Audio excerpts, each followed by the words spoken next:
Hello everyone, welcome to today's video. So friends, ఈ వీడియోలో TSPSC group 1 ఉంది కదా.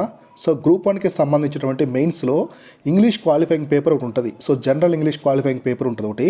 సో ఇది చాలా చాలా ఇంపార్టెంట్, ఎందుకంటే చాలామంది ఇందులో కూడా ఫెయిల్ అవుతూ ఉంటారు. సో మెయిన్స్ ప్రిలిమ్స్ క్లియర్ చేసిన తర్వాత మీరు ప్రిలిమ్స్ క్లియర్ చేసి మెయిన్స్కి వెళ్తారు కదా. సో మెయిన్స్లో ఇది ఒక క్వాలిఫైయింగ్ టెస్ట్ అనమాట. సో ఇప్పుడు ఏపీఎస్సీ వాళ్ళకైతే తెలుగు ఉంటుంది, అలాగే ఇంగ్లీష్ మీడియం రెండు పేపర్లు ఉంటాయి అనమాట. తెలుగు ఉంటుంది, అలాగే ఇంగ్లీష్ కూడా ఉంటుంది. సో ఇక్కడ తెలంగాణ చూసుకున్నట్టయితే తెలంగాణ గ్రూప్ 1కి ఓన్లీ ఇంగ్లీష్ పేపర్ మాత్రమే ఉందన్నమాట. జనరల్ ఇంగ్లీష్ మీడియం పేపర్ మాత్రమే ఉంటుంది. సో దీని గురించి ఈ వీడియోలో నేను క్లియర్గా ప్రతి ఒక్కటి అన్ని నీట్గా ఎక్స్ప్లెయిన్ చేస్తాను. సో ఎటువంటి టైప్ ఆఫ్ క్వశ్చన్స్ అడుగుతారు, సో ఎంత క్వాలిఫికేషన్ మార్క్స్ ఉంటాయి, అన్ని నీట్గా మనం క్లియర్గా డిస్కస్ చేసుకుందాం ఇక్కడ. సో ఇక్కడైతే మీకు చూసుకుంటే ఇక్కడ చూడండి, ఇక్కడ మీరు వీడియోలోకి వెళ్ళే ముందు సో మన ఛానల్లో పర్సనల్ గైడెన్స్ అనేది ఉంది. సో పర్సనల్ గైడెన్స్లో చాలామంది జాయిన్ అయ్యారు. ఈ మధ్య అయితే ఎక్కువ మంది గ్రూప్ 1కి సంబంధించిన టీఎస్పీఎస్సీ వాళ్ళు ఎక్కువ మంది జాయిన్ అవుతున్నారు. అలాగే ఆల్రెడీ ఇంతకుముందు గ్రూప్ 2 ఆఫీసర్లు కూడా జాయిన్ ఉన్నారు. అంటే మనకి నెక్స్ట్ ఆన్సర్ రేటింగ్ ఇంప్రూవ్ చేసుకునే దానికి ఎస్ఐ రేటింగ్ అవ్వచ్చు, వీటన్నిటి కోసం. సో మీరు కూడా మన ఛానల్ యొక్క పర్సనల్ గైడెన్స్లో జాయిన్ అవ్వాలనుకుంటే సో డిస్క్రిప్షన్ ఉంది కదా, వీడియో డిస్క్రిప్షన్లో లింక్ ఇచ్చాను, వాట్సాప్ లింక్ మన టీమ్ది. అక్కడ మీరు కాంటాక్ట్ అయ్యి అక్కడ నుంచి నీట్గా క్లియర్గా మీరు జాయిన్ అవ్వచ్చు అనమాట. అక్కడ మీకు అన్ని ఎక్స్ప్లెయిన్ చేస్తారు. పర్సనల్ గైడెన్స్లో ఎటువంటి బెనిఫిట్స్ ఉంటాయి, సో అన్నీ ఉంటాయి అక్కడ చూడండి. సో ఇప్పుడు దీని గురించి డిస్కస్ చేసుకుంటే, ఈ పేపర్ గురించి మీరు ప్రెజెంట్ అయితే చదవద్దు. ఇప్పుడు ఏమీ మీరు స్టార్ట్ చేయొద్దు ఈ పేపర్ గురించి. ఇది ప్రిలిమ్స్ క్లియర్ అవుతుంది కదా, మీ ప్రిలిమ్స్ క్లియర్ అయిన తర్వాత సో అప్పుడు ఈ పేపర్ గురించి చదవడం మొదలుపెట్టండి. సో ఇక్కడ చూడండి, సిలబస్ ఒకసారి అనాలిసిస్ చేద్దాం అసలు ఎలా ఇచ్చారని. సో ఇది ఎస్ఎస్సీ స్టాండర్డ్, అంటే 10th క్లాస్ స్టాండర్డ్ ఉంటుంది అనమాట. ఈ ఎగ్జామ్ అనేది 10th క్లాస్ స్టాండర్డ్ ఉంటుంది. ఎక్కువ డిఫికల్ట్గా ఉండదు, కొంచెం కన్ఫ్యూజింగ్గా లిటిల్ బిట్ కన్ఫ్యూజ్గా ఉంటాయి అనమాట. సో ఇది కంప్లీట్గా డిస్క్రిప్టివ్ ఎగ్జామ్ అనమాట. మీరు రాయాలి, మీరు ఆన్సర్ షీట్లో నీట్గా రాయాలి వాటి గురించి. సో వీటిలో ఎటువంటి టైప్ ఆఫ్ క్వశ్చన్స్ ఉంటాయి ఇప్పుడు చూద్దాం. సో ఇక్కడ చూడండి, ఫస్ట్ స్పాటింగ్ ఎర్రర్స్ అన్నారు. Spotting errors, spelling, punctuations.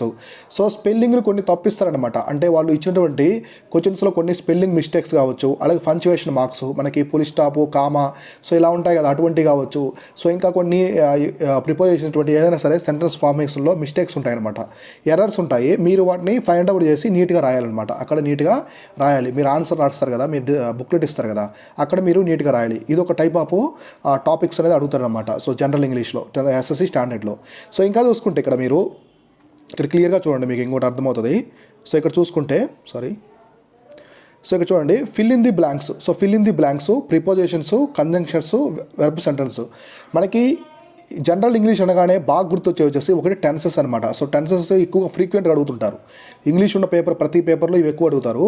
So తర్వాత ప్రిపోజిషన్స్ కూడా అడుగుతారు. మనకి of ride of, so by, తర్వాత మనకి ఇంకా చాలా ఉంటాయి, అబౌవ్ కావచ్చు, ఇట్లాంటి కొన్ని వర్డ్స్ ఉంటాయి కదా ప్రిపోజిషన్స్, అవి అడుగుతారు. సో కంజంక్షన్స్ మనకి 2 యాడ్ చేస్తారు కదా, కంజంక్షన్స్ కూడా ఉంటాయి కొన్ని, అవి కూడా ఇంపార్టెంట్ అనమాట. ఇటువంటి టైప్ ఆఫ్ క్వశ్చన్స్ కూడా అడుగుతారు. సో ఫర్ ఎగ్జాంపుల్ వచ్చేసి ఐఎమ్ అఫ్రైడ్ అంటారు, పక్కన ఆఫ్ అని రావాలన్నమాట, అంటే డాష్ ఇస్తారు. సో ఇక్కడ మీరు ఆఫ్ అని రాయాలి. సో అట్లా మీకు కొన్ని ప్రిపరేషన్స్ ఉంటాయి, వాటి గురించి చూసుకోండి. చాలా ఎస్ఎస్ స్టాండర్డ్ ఈజీగానే ఉంటాయి, కొంచెం మీరు హార్డ్ వర్క్ చేసి నేర్చుకున్నారంటే. తర్వాత వెర్బ్ సెంటెన్స్ కొన్ని ఫార్మేషన్ ఇస్తారు. I will go to market, so I went to city, ఇట్లా ఉంటాయి కదా కొన్ని వెర్బ్ సెంటెన్స్. అవి ఇచ్చేసి మీరు రాయాలి, అది ఏ టెన్స్కి సంబంధించింది, లేదా ఇచ్చి ఈ టెన్స్లో రాయమంటారు. ఒక సెంటెన్స్ ఇచ్చి దీన్ని ఈ టెన్స్లో రాయండి, అట్లా అని అడుగుతారు అనమాట. కాబట్టి సో ఇదైతే ఇలా ఉంటుంది. ఫస్ట్ వచ్చేసి ఎర్రర్స్ని ఫైండ్ అవుట్ చేయడము, సెకండ్ వచ్చేసి అక్కడ సెంటెన్స్ ఇచ్చేసి మీకు డాష్ ఇస్తారనమాట. డాష్ ఇచ్చి ప్రిపోజిషన్ రాయమంటారు, కంజంక్షన్ రాయమంటారు, వెర్బ్ అనేది రాయమంటారు. సో మీరు నీట్గా అక్కడ బుక్లెట్లో రాయాలి, ఇది ఒకటి. So next rewriting the sentences, active and passive voice. So అక్కడ కొన్ని ఇస్తారు. ఒకటి యాక్టివ్ వాయిస్లో ఇచ్చి దీన్ని ప్యాసివ్ వాయిస్లోనే రాయండి, లేదా ప్యాసివ్ వాయిస్లో ఇచ్చి యాక్టివ్ వాయిస్లో రాయండి. సో ఇట్లా కొన్ని ఇస్తారనమాట సెంటెన్స్, వాటిని మీరు డైరెక్ట్ రాయాలి. సో ఇక్కడ రీరైటింగ్ సెంటెన్స్ అంటే వాళ్ళు ఇచ్చిన దాన్ని మీరు మళ్ళీ సెంటెన్స్ ఫార్మేషన్ వాళ్ళు అడిగిన విధంగా రాయాలి. అర్థమవుతుంది కదా, నీట్గా చూడండి. సో వాళ్ళకు సెంటెన్స్ ఇస్తారు, ఒక వాక్యం అనేది కంప్లీట్గా ఇస్తారు, దాన్ని మీరు మార్చి రాయాలి, వాళ్ళు ఎలా అడిగారో అలా రాయాలన్నమాట బుక్లెట్లో. నెక్స్ట్ ఇక్కడ వాయిసెస్ ఉంటాయి, ప్యాసివ్ వాయిస్, యాక్టివ్ వాయిస్ ఒకటి. Next directed and reported speech. Direct speech ఉంటాయి కదా మనకి, రిపోర్టెడ్ స్పీచ్ ఉంటాయి, ఇంగ్లీష్లో ఉంటాయి. ఇవి మీరు ఒక బుక్ తీసుకోండి, నేను అప్పుడు మీకు రెఫర్ చేస్తాను ఆ బుక్. ఇప్పుడైతే ప్రెజెంట్ ఏం చదవద్దు, దీని గురించి ఎటువంటి ఇన్ఫర్మేషన్ చదవద్దు అనమాట. So next usage vocabulary. So వొకాబులరీని యూసేజ్ చేసుకొని సెంటెన్స్ రాయాలి. ఇవన్నీ కూడా ఈ సెంటెన్సెస్ని డిఫరెంట్గా ఇస్తాడనమాట. సో మీరు ఇక్కడ చూసుకున్నట్లయితే ఇక్కడ చూడండి, ఈ సెంటెన్స్ ఉంది కదా, ఈ సెంటెన్స్ అన్నీ కూడా నీట్గా ఇస్తారు, ప్రతిదీ క్లియర్గా ఇస్తారు. సో రీరైటింగ్ సెంటెన్స్ అంటే వాళ్ళు ఇచ్చిన దాన్ని వాళ్ళు అడుగుతారు, ప్యాసివ్ వాయిస్లో రాయాలా, యాక్టివ్ వాయిస్లో రాయాలా, డైరెక్ట్ అండ్ రిపోర్టెడ్ స్పీచ్లో రాయాలా, యూసేజ్ రాయాలా, ఇలా ఉంటాయన్నమాట. సో నెక్స్ట్ ఫోర్త్ వన్ వచ్చేసి జంబుల్డ్ సెంటెన్సెస్ అనమాట, వెరీ వెరీ ఇంపార్టెంట్. సో ఇక్కడ చాలామంది కన్ఫ్యూజ్ అవుతూ ఉంటారు. సో ఇక్కడ ఎలా ఇస్తారంటే మీకు ఒక వీడియోలో నేను క్లియర్గా ఎక్స్ప్లెయిన్ చేస్తాను, మీకు ఏం ప్రాబ్లం ఉండదు అవి. సో ఇక్కడ జస్ట్ సిలబస్ చూద్దాం. సెంటెన్స్ తిప్పి ఇస్తారనమాట, విల్ గో టు మార్కెట్ అట్లా చాలా డిఫరెంట్గా ఇస్తారు. సో మీకు వెంట టు అని ఇచ్చేసి తర్వాత హీ అని ఇచ్చేసి తర్వాత ఎక్కడో సిటీ ఇస్తారు. అట్లా అంటే సెంటెన్స్ని డిఫరెంట్గా ఇచ్చేస్తారు అనమాట, మార్చి ఇచ్చేస్తారు. క్లియర్గా ఉన్నదాన్ని మీరు దాన్ని అరేంజ్ చేయాలి, కరెక్ట్ ఆర్డర్లో పెట్టి రాయాలన్నమాట. జంబుల్డ్ సెంటెన్సెస్ ఇది కూడా ఇంపార్టెంట్, చాలా ఈజీగానే ఉంటాయి, మీకు ఎటువంటి ప్రాబ్లం ఉండదు. మినిమం బేసిక్స్ ఇంగ్లీష్ తెలిసిన ప్రతి ఒక్కరు కూడా ఆన్సర్ చేయగలరు. తర్వాత కాంప్రహెన్షన్, మీకు ఒక ప్యాసేజ్ ఇచ్చేస్తాడు, కంప్లీట్గా మీకు ఒక పెద్ద ప్యాసేజ్ ఇచ్చేస్తాడు.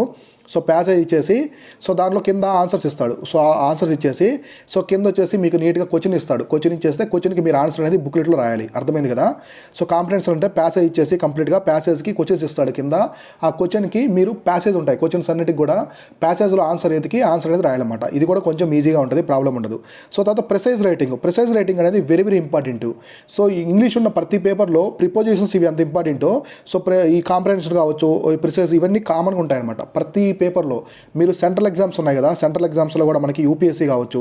సో యూపీఎస్సీ కండక్ట్ చేసే CDS, NDA, CAPF, so next మనకి ఇంకా చూసుకుంటే గ్రూప్ 1 ఏపీఎస్సీ గ్రూప్ 1 కావచ్చు. ప్రతి ఒక్క పేపర్లో, ఈ ఇంగ్లీష్ ఉన్న ప్రతి ఒక్క పేపర్లో ప్రిసైజ్ రైటింగ్ ఉంటుంది అనమాట. ప్రిసైజ్ రైటింగ్ అంటే సో వాళ్ళు ఒక పారాగ్రాఫ్ ఇస్తారనమాట, మొత్తం పారాగ్రాఫ్ ఇస్తారు కదా.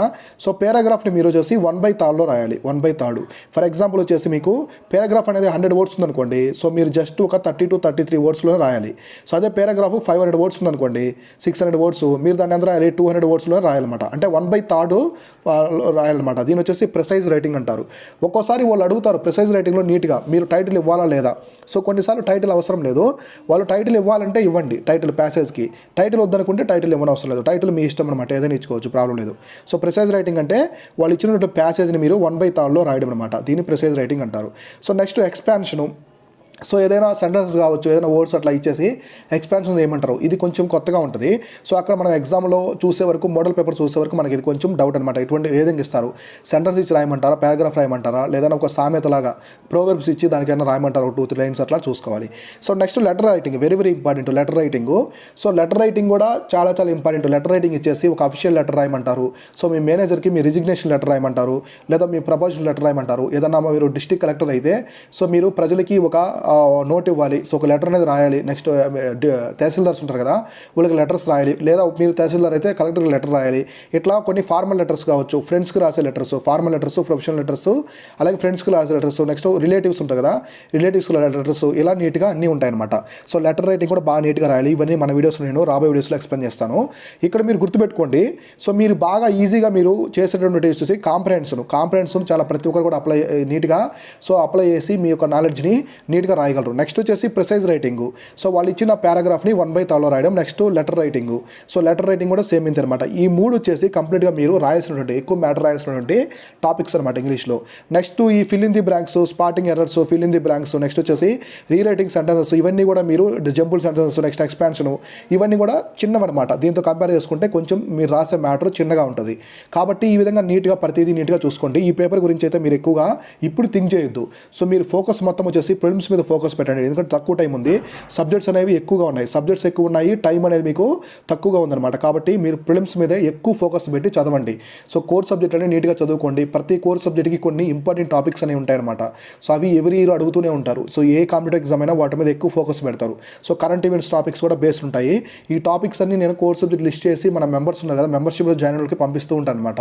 సో మీరు కూడా బిగినర్ అయితే మన మెంబర్షిప్ మీకు చాలా హెల్ప్ అవుతుంది. సో బిగినర్స్ ఎక్కువ మంది బిగినర్సే ఉన్నారు మన మెంబర్షిప్లో, పర్సనల్ గైడెన్స్ మెంబర్షిప్లో. సో మీరు కూడా ఇంట్రెస్ట్గా ఉంటే కింద వాట్సాప్ లింక్ ఇచ్చాను కదా డిస్క్రిప్షన్లో, అక్కడ నుంచి మీరు జాయిన్ అవ్వచ్చు అనమాట. కాబట్టి ఈ సబ్జెక్ట్ గురించి మీరు ఎటువంటి బుక్స్ తీసుకోవాలి, సో దాని గురించి ఇప్పుడేం థింక్ చేయొద్దు. మీ ప్రిలిమ్స్ క్లియర్ అయిన తర్వాత దీని గురించి నీట్గా చదువుకోండి. సో దీన్ని అయితే ఇప్పుడు ఎగ్జామ్ చేసుకోండి. మీ ప్రిపరేషన్ నుంచి కంప్లీట్గా దీన్ని పక్కన పెట్టండి. సో ప్రిలిమ్స్ క్లియర్ అయిన తర్వాత నీట్గా చదువుకోండి అప్పుడు. సో ఈ ఎగ్జామ్లో కూడా చాలామంది ఫెయిల్ అవుతుంటారు. మోర్ దెన్ 10% పీపుల్ అనే వాళ్ళు ఫెయిల్ అవుతూ ఉంటారు అనమాట ఈ ఎగ్జామ్లో కూడా, మెయిన్స్లో. కాబట్టి యూపీఎస్సీ కావచ్చు, యూపీఎస్సీలో కూడా every year 1000 to 1500 members qualifying పేపర్స్లో ఫెయిల్ అవుతూ ఉంటారు.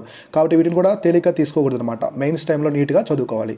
సో ఇది మీకు అర్థమవుతున్న ఉద్దేశంతో ఈ వీడియో చేస్తున్నాను. ఇలాంటి మరిన్ని వీడియోస్ కోసం మన ఛానల్ని ఫాలో అవుతుండండి. నేను మీ శివన్, సైనింగ్ ఆఫ్.